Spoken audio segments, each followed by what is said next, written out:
Canon has had a myriad of cameras with a 45 autofocus point system. And you might be saying, of course, Devin, the 45 autofocus point system is easier for Canon to mass produce, but it changes year after year. The autofocus points go all the way out. It spreads out a little bit more for the DSLRs.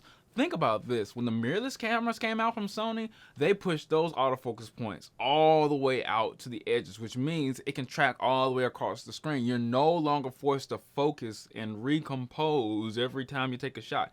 Trust me, I'm doing it now with the 6D Mark I, the 5D Mark II, and these are not new cameras at all. No, they're not new cameras, but they're cameras that give you full frame quality, and they were some of the strongest cameras that Canon had at the time, and you were still focusing and recomposing. Where when Canon's first full frame camera came out, it had a full 45 autofocus point system. Now let's get into the cameras that in Canon's past has had 45 autofocus points. So there's been about 12 to 13 cameras in Canon's past that all have had this 45 autofocusing point system. And yeah, they're slightly different. Some of them are cross type as far as the points are concerned, and some of them are not cross type. And for those of you who don't know, essentially the ones that are cross type are essentially super powered autofocus points that can work a little bit better, and they activate when you actually ask the camera to focus. And most people already know that DSLRs focus the best in the middle anyway. We have the 1D. This is one of Canon's first flagship cameras. You have the 1D Mark II, you have the 1D Mark IIN, you have the 1D Mark III. All of these are APS-H censored cameras that came out in the early 2000s for Canon. All had a 45 autofocusing point system. And now let's get into Canon's first full frame camera, the 1DS, the 1DX Mark II, and the 1DS Mark III. All had 45 autofocusing point systems. Nothing ever changed. The 77D, probably familiar to some of you guys, one of the Canon's newer APS-C censored cameras, smaller censored, cheaper cameras, 45 autofocus points. 80D, 45 autofocus points. You have the T8I, 45 autofocus points.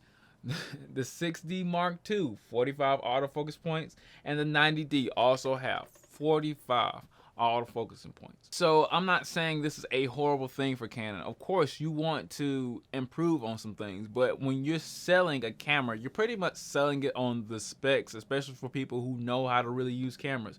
They're going to be looking at the specs first and then using the camera second. So they're probably going to buy the camera first and then realize and try to confirm themselves whether or not it's a good camera, but they typically confirm on the specs. It's like the court of public opinion. They confirm things without really knowing exactly what the camera's up to. And you might be saying, well, Devin, aren't you doing this in your video? Oh, got you. Got him. Well, you have to understand, I've been using Canons for almost 15 years now. And like I told you, Canon has had the same thing over and over and over again. 18 megapixel sensor. They had like, 13, 14 of them. 45 autofocus point system cameras. They had a whole bunch of them. It's just like DSLRs don't even focus all the way out to the edges. So you mean to tell me even all the way back from the 1D series, I'm talking about early 2000, 2002, 2003 area, 2000 area, the 1D. These cameras didn't focus all the way out to the edges like the new mirrorless cameras do. So bringing a camera out today in 2020, having essentially the same autofocus point system as a camera that came out 20 years ago essentially, it makes me frustrated as a buyer. I'm not saying that Canon is this mecca and should make the best camera in the world for this price of $800, $900. No, that's not what I'm saying. I'm just saying a little different. All right, so now let's move on to the frames per second. And this one frustrates me to no end as well, because you got 7 frames a second. But they took away the 7D Mark II, the 7D series. They took away the 7D Mark III, or what would have been the 7D Mark III, and they replaced that with the 90D, and they said the 90D was supposedly what the 7D Mark III was supposed to be. But it also has 10 frames a second like the 7D Mark II. So it's kind of like they forgot about the 7D Mark III, and they just put a 90D in our face and said, hey, this is the new 70 Mark III, because we kind of cramped the line with cameras that are essentially the same, and we don't have any room for the 70 Mark III, and it doesn't sell that much. So this new T8I has 7 frames per second, almost like the 70D, right? almost like the 7D Mark I. You remember the 7D Mark I? Some of y'all don't remember the 7D Mark I with 18 megapixels, the same 18 megapixel censored camera that there was like at least 4 or 5 Canons around the same price that had a, 18 megapixel sensor, but it had 8 frames a second. This camera came out in 2009. Ugh, that was more than 10 years ago. Had 8 frames a second, and now it retails, well, not retails, but it sells used for about, I want to say $400, $300. It's great. Now, the low light is not great. I can attest to that, and you're not getting 24 megapixels, but if you want a camera for speed, just get a 7D. You can get 2 of those for the price of this camera. Or a 7D Mark II, you probably get 1 of those for the price of this camera with a decent lens. And probably gets you better images out of that 7D Mark II with a fast glass. Instead of getting this T8I with some slow glass that they're probably going to give you 3.5 to 5.6 variable aperture kit lenses, your 18 to 35, your 18 to 135.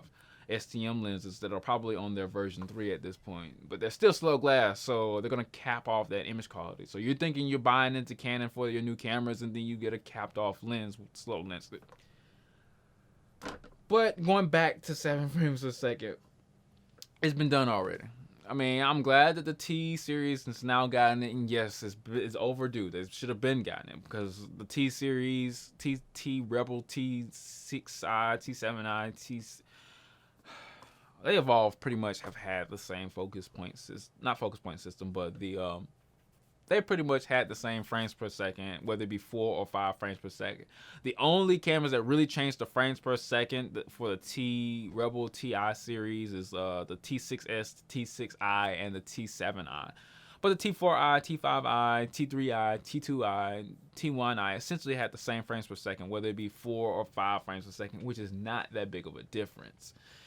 Trust me, there's some more frames per second you can get out of these cameras. Like, for example, you can go to 12 frames a second on your 90D, which you should have done because the 7D Mark III should have been on at least 12 frames a second. So if you're trying to combine the 7D Mark III with the 90D, it should have been at 12 frames per second. So that means your lower iteration cameras could have moved up to 8 frames a second or even 10 frames a second on the T8I. So this camera should have had, I think, 8 to 10 frames a second, more like the 7D Mark I with the dual digit 6 processor. This should have had a dual digit 7 processor. You shouldn't have went to the dual digit 8 processor, in my opinion. You should have had a dual digit 7 processor and really gave this camera a run. Made it have a run. You see what I'm saying? Because there's still no APS-C size sensor that's over 32 megapixels other than the 80 or 90D.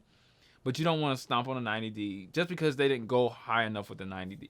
Now let's get to 1080p. 1080p maxing out at 30 frames a second has been pretty much in Canon's lineup for 15 years. That's 15 years. That's 49 cameras maxing out with 1080p at 30 frames a second, starting with the 5D Mark II. And I'm just sitting here like, oh my goodness. I don't understand. I don't understand. Like, there's Sony cameras that are extremely cheap. The RX versions. They're point and shoot cameras. They're no interchangeable lenses or they're no DSLRs, right? But they give you a point and shoot with 120 frames a second. Now, one of them has like 98 frames, 160 frames per second, all in 1080p or higher. Another long in the tooth feature that should have been there already, I think, for their lower end T Rebel cameras. I mean, like I said, the Rebel cameras are the backbone of Canon. I mean, yes, the double digit series D's cameras, the 80Ds, 90Ds, they get a decent amount of sales. But these Rebel TI series cameras, everybody got one. Especially when the T3i came out. Everybody had one of those. All right, so at the end of the day, guys, I really think that Canon, they could have did better, yes. Is this a much needed addition to the Canon family? Yes. You really needed this because this will hopefully start to set a precedent for 4K. Eventually the T9i or the T10i, whatever Canon comes out next to replace this one, needs to have some kind of 4K, whether it be a T8IS or T8S, whatever the daggone naming. But you have to understand that the sooner they implement this, the sooner they're more likely to give us more specs for less money. And I'm all about people learning, people getting the best out of their camera and recording and getting the best out of what we have now, recording memories now for the cheaper price, because we're able to record. I think that if we're able to record things, we're better off in the world. If we're able to take more pictures, we're better off in the world. Why? I'm a pro photographer. I have my own biases towards what the camera manufacturer should do, but in the grand scheme of things, I really think that Canon took advantage of the fact that they had us with the lenses back in the early 2000s. When they switched to their new EOS system, they not only beat Nikon, but now everybody craved Canon lenses. They were faster, they were easier to use in sport-like situations. And sports is where their higher-end sales come from. So now, since the higher-end sales are getting this Canon name, hey, buy Canon because the future of Canon's better, because their higher-end flagships are better. It started to trickle down, and people start to buy into the lenses. They have amassed one of the biggest lens lineups in all of history and all of the world. And then on top of that, with this new EOS system, they got people by the neck and said, hey, well, you're with us now. You done bought 3,000, $4, $5, maybe $10,000 worth of lenses with us. You might as well stay with us and wait till we come out with the new camera. No matter what we give you, you're going to buy it. Why? Because, or you might not buy it, but you're going to stay with us and wait to see what we have next, because we got you by the lenses. You see what I'm saying? We bought you in with the lenses. So that's essentially what I think Canon is doing here. I don't think it's necessarily to protect the cinema line, because the cinema line is actually losing out on some of its features. There's not a lot of full frame, this, that, and the other on the cinema line, unless you really buy into like the C500 and C700. But I'll get into that in another video. I'm done with CenturyFX Studios, guys. I know this video was long, but this is really an update to my old T8I video and 90D video, whether or not Canon was going to have 4K or not. Stay tuned for the next video, guys.